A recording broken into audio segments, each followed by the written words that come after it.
भेड़िया और सारस की कहानी। एक जंगल में एक दुष्ट और लालची भेड़िया रहता था। एक दिन उसने एक हिरन का शिकार किया। शिकार के बाद पर वह अपने लालच पर नियंत्रण नहीं रख पाया और जल्दी जल्दी उसे खाने लगा। इस जल्दीबाजी में एक हड्डी उसके गले में अटक गई। हड्डी अटक जाने पर वह बहुत परेशान हो गया। अब उससे न कुछ खाते बन रहा था, न ही पीते। उसने बहुत कोशिश की कि किसी तरह हड्डी उसके गले से निकल जाए, लेकिन सारी कोशिश बेकार गई। अंत में उसने किसी से सहायता लेने का विचार किया। वह सोचने लगा कि ऐसा कौन है जो उसके गले से हड्डी का टुकड़ा निकाल सकता है। कुछ देर सोचने पर उसे सारस का ध्यान आया। सारस की लंबी गर्दन और चोंच थी। वह उसके मुंह में अपनी चोंच घुसाकर आसानी से हड्डी निकाल सकता था।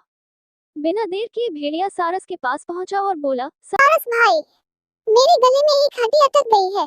क्या तुम अपनी चोंच से वो हड्डी निकाल दोगे?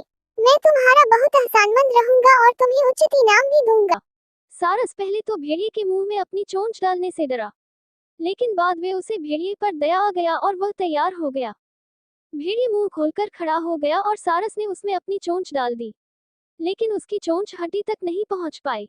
तब उसे अपनी आधी गर्दन भी भेड़िए के मुंह में घुसानी पड़ी। सारस की गर्दन मुंह में जाते ही लालची भेड़िए के मन में लालच जागने लगा।